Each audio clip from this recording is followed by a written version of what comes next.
प्यारे बच्चों नमस्कार। आज हम लोग एक स्पेशल क्लास पढ़ने जा रहे हैं जो आम बोलचाल की भाषा में सेक्शन 107, 116 की कार्यवाही, सेक्शन 107, 151 की कार्यवाही। अक्सर लोगों के साथ ऐसी घटनाएं होती रहती हैं, ऐसी कार्यवाहियां होती रहती हैं, तो आज हम लोग इसके विषय में जानेंगे।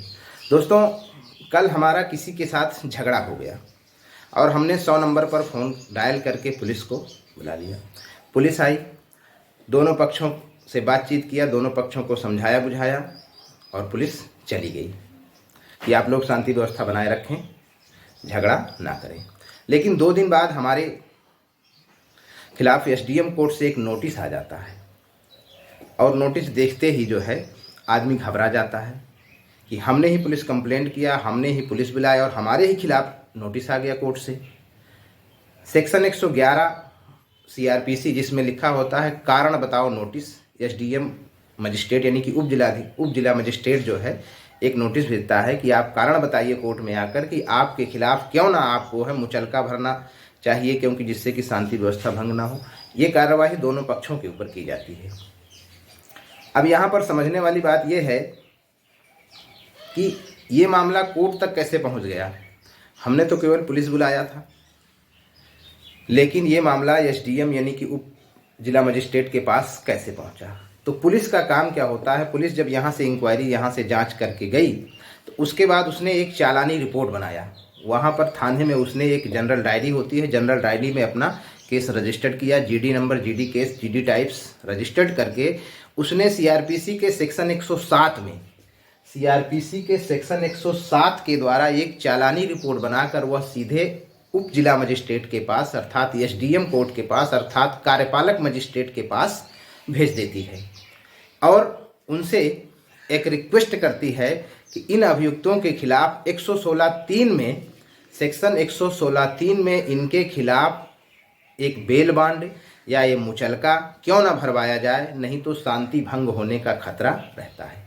पुलिस की चालानी रिपोर्ट देखने के बाद एसडीएम मजिस्ट्रेट, उप जिला मजिस्ट्रेट जिसे आप कार्यपालक मजिस्ट्रेट भी कहते हैं, वह केस को देखते हैं। उसके बाद सेक्शन 111 में एक कारण बताओ नोटिस इशू कर देते हैं। यह दोनों पक्षों को जारी किया जाता है, जिसमें लड़ाई दोनों पक्षों में हुई रहती है। यह दोनों पक्षों को कारण बताओ नोटिस भेजा जाता है कि आप कोर्ट में आइए, बाकायदा मुचलका भरिए, या तो फिर जो है एक बेल बांड या फिर शांति व्यवस्था को बनाए रखने के लिए एक बेल बांड भरवाया जाता है। अब यहाँ पर आप सोचेंगे कि हमने ही कंप्लेंट किया था पुलिस को और हमको ही अभियुक्त बना के जो है ये हमसे ही बेल बांड भरवाना चाहते हैं। तो यहाँ पर आपको घबराने वाली बात नहीं है। ये जो है कार्यवाही शांति व्यवस्था को बनाए रखने के लिए होती है और ये मैक्सिमम 1 साल तक चलाई जा सकती है। 1 साल के बाद इसको जो है ख़त्म कर दिया जाता है। तो जब शो काज नोटिस आए तो सबसे पहले आप क्या करेंगे, सेक्शन 112 के अनुसार आप सीधे कोर्ट में जाइए। वहाँ पर सेक्शन 112 में आपको मजिस्ट्रेट के द्वारा पढ़कर ये सुनाया जाएगा कि आपके खिलाफ ऐसी ऐसी कार्रवाई की गई है, आपको एक बेल बांड भरना पड़ेगा, आप मुचलका भरना पड़ेगा, जिससे कि समाज में शांति व्यवस्था बनी रहे। यदि कोई व्यक्ति 111 की नोटिस पाया और उसको फेंक दिया, नहीं गया, तो अगली डेट पर उसके खिलाफ सम्मन या वारंट इशू हो सकते हैं।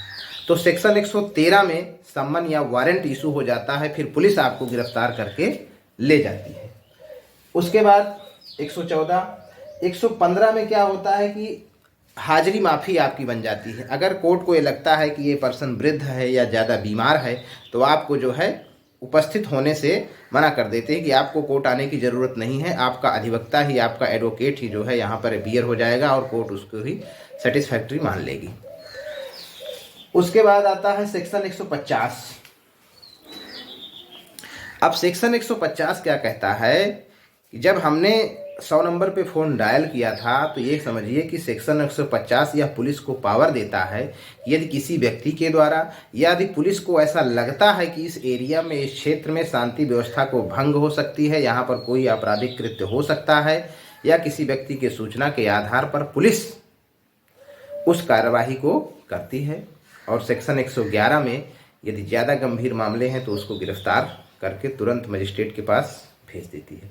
लेकिन यदि ज़्यादा गंभीर मामले नहीं हैं तो उसको 107, 116 की कार्यवाही बनाकर मजिस्ट्रेट के पास भेज दिया जाता है, जिससे कि आने वाले समय में उसके खिलाफ कार्रवाई की जा सके। तो दोस्तों आज हम लोग देखा कि कलंदरा प्रोसीडिंग क्या होती है। ये आम बोलचाल की भाषा में सेक्शन 107 116 की कार्यवाही, सेक्शन 107 151 की कार्यवाही। 107 116 की कार्यवाही में गिरफ्तारी नहीं होती है, लेकिन 107 151 सीआरपीसी में गिरफ्तारी होती है, क्योंकि 151 गंभीर मामलों से संबंधित होता है और पुलिस इसमें आपको अटेंडम गिरफ्तार करके एसडीएम कोर्ट में मजिस्ट्रेट के पास भेज देगी। वहां पर आपको बेल बांड भरना होता है। आज हम लोगों ने देखा कि सेक्शन 107 116 की कार्यवाही कैसे होती है और सेक्शन 116(3) में पुलिस मजिस्ट्रेट से रिक्वेस्ट करता है कि इन अभियुक्तों के खिलाफ बेल बांड भराया जाए, इनसे शांति व्यवस्था भंग हो सकती है। तो दोस्तों इस प्रकार के यदि आपके पास ऐसा कोई केस आता है, आपके साथ ऐसी कोई घटना होती है, तो आपको इससे डरने की ज़रूरत नहीं होती है। इसे आप बहुत जल्द ही ख़त्म कर सकते हैं। सबसे ख़त्म करने का तरीका क्या मैं आपको बताऊं, इससे घबराने वाली बात नहीं है। जब आपके पास कारण बताओ नोटिस आती है एसडीएम कोर्ट के द्वारा, तो सीधे आप कोर्ट जाइए, वहाँ पर एक परिशांति बनाए रखने का एक बेल बांड आता है, आप उसको चाहे तो भर दीजिए।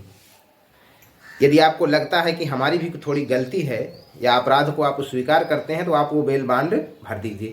यदि आपको ऐसा लगता है कि हमने तो कोई अपराध ही नहीं किया है, हमने ही कंप्लेंट किया और हमारे ही खिलाफ नोटिस आ गया, तो आप सेक्शन 111 का जो कारण बताओ नोटिस आया है उसका एक रिप्लाई बनाकर कोर्ट में जमा कर दीजिए। साहब ऐसी ऐसी घटनाएं हुई थी, पुलिस ने जानबूझकर हमारे खिलाफ भी इसमें कार्रवाई कर दिया है।